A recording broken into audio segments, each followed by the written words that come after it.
How can we develop a basic Spring application? In this video, we will create a Spring application from scratch. We will use IntelliJ IDEA Community Edition and JDK 21. No additional tools are required. We will develop our application using TDD method. TDD, which stands for Test-Driven Development, is an advanced development approach. First, we will focus on the persistence layer, following the integration testing concept. I explained this project's architecture in the previous video. You can access it from the card at the top of the screen. The layered architecture allows us to start development from any layer we want. In this video, we will begin the highest layer. Starting from the highest layer is recommended because it simplifies development and provides many advantages, which we will discuss in future videos. Welcome to Tanhu Labs channel. We will cover many more concepts in this tutorial series. Today, we will start by creating a basic Spring project without any additional tools. If you want a detailed explanation, you should watch my Spring Boot application from scratch without using any helper video. You can access it from the card at the top of the screen. We will create three packages to represent our layers. The application layer is the lowest layer. The domain layer is the midst layer. The persistence layer is the highest layer.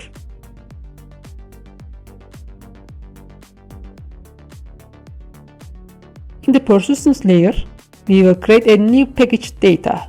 Inside the data package, create a content object. This object will serve as a bridge between the domain layer and the persistence layer. Now we will create an interface named persistence service inside the component package. We will perform CRUD operation on this interface.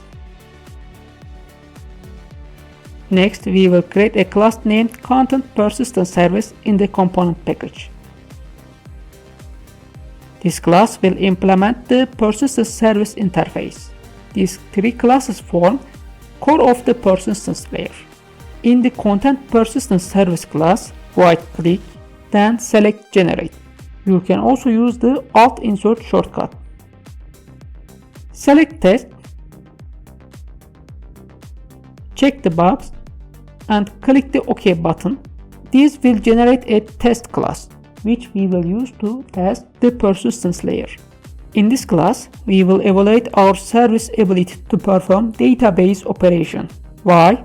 Because we don't have any REST controllers or business logic yet. So, we need to test our application independently. To achieve this, we will use an integration testing approach. We test the technologies used in our application through integration tests. At this stage, to facilitate Spring testing capabilities, we need to add the Spring Boot starter test dependency. Open the POM XML file and add this dependency inside the dependencies section. Before writing the actual application code, we define the layer behaviors. This approach is called test-driven development. We will create a test method named should save content when receive content with URL. This method defines a save operation for a given URL. First, we need to define a content object.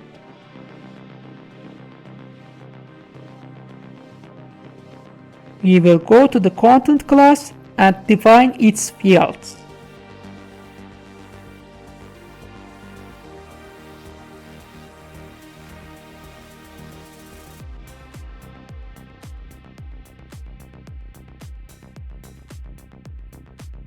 Finally, we will generate its getters and setters.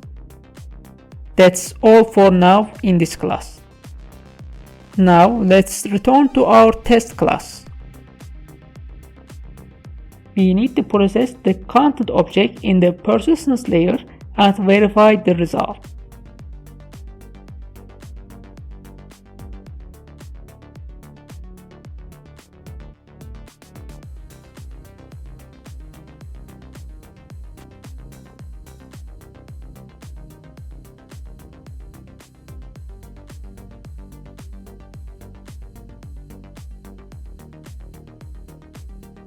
To do this, we will use assertions.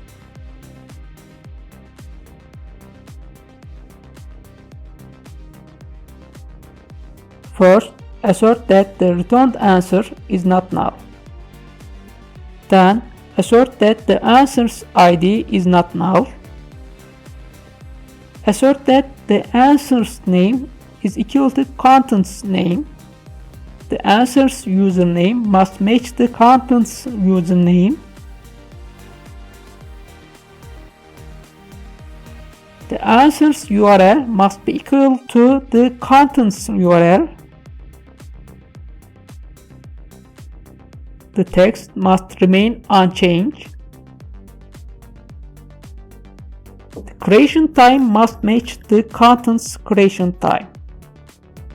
These are the conditions for successfully saving content. Now we can start developing our application. Go to the persistent service interface. We need to add a save content method. This method should take a content object as input and return a content object.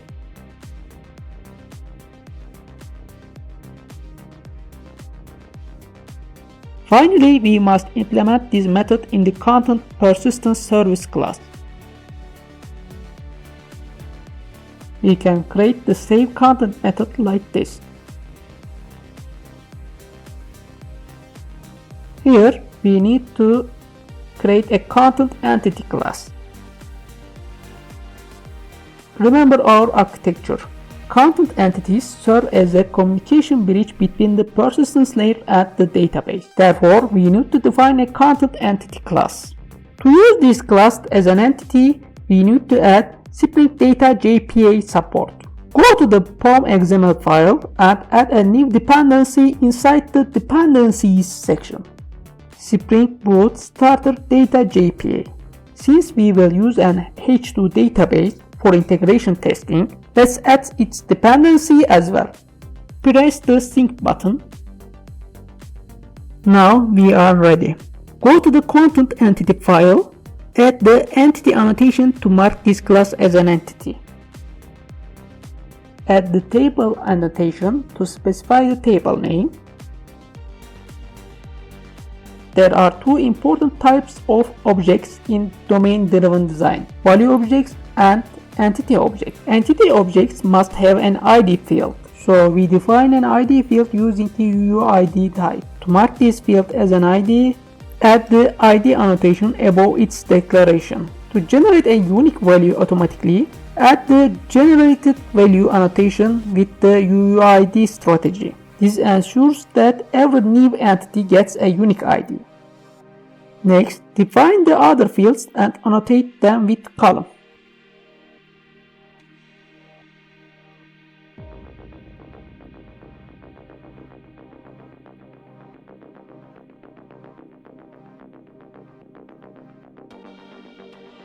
Don't forget to add a no-argument constructor.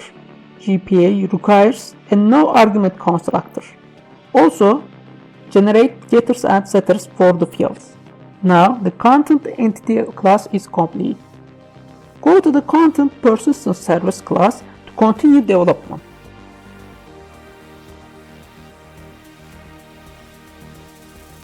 Create a content entity object and set its fields using the data from the content object.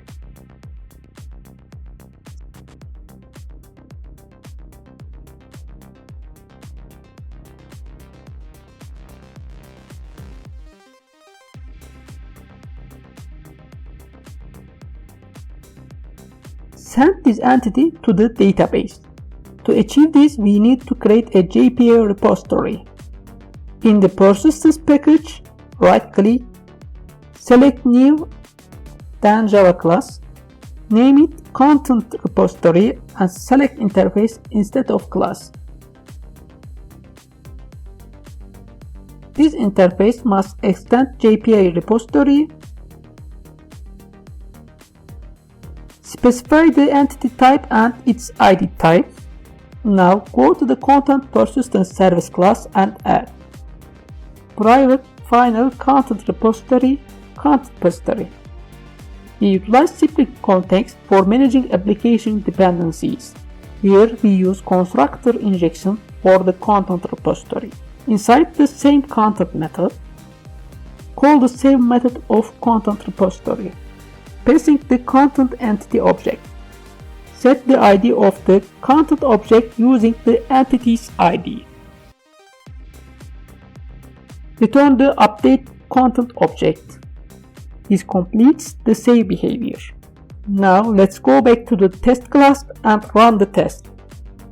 Before running our test, we need to add the Spring Boot test annotation above the class declaration. This annotation loads all Spring beans when the test runs.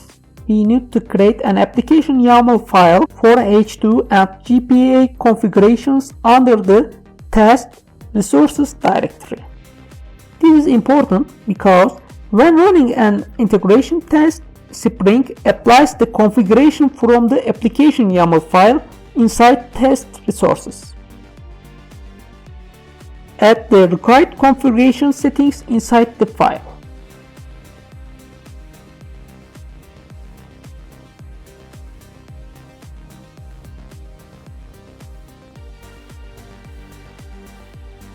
Now go to the test class and inject persistence service using the auto-wired annotation. Update the test method by calling content persistence service save content method.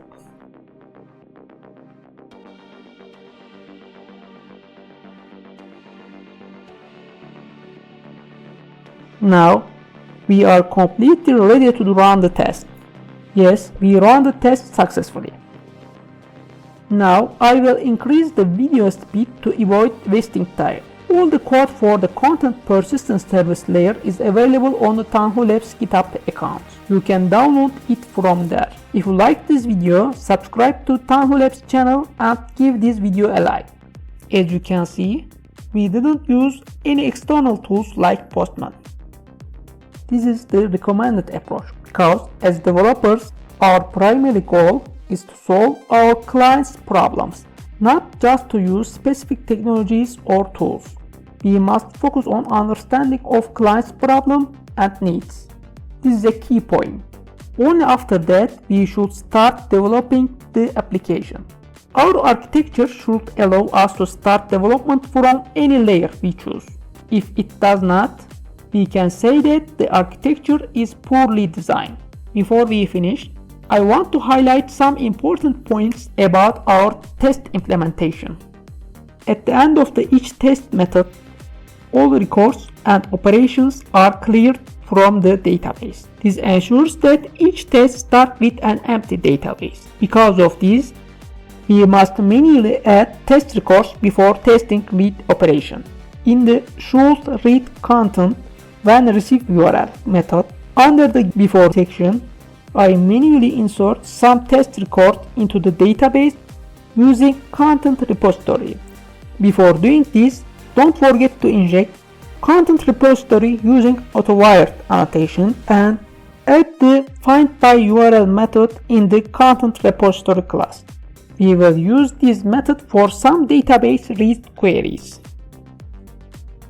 Sometimes an application may not return any records for a request. For example, when a request is made with an incorrect URL, we must handle such cases properly. To achieve this, we have a method named should throw exception when received unknown URL.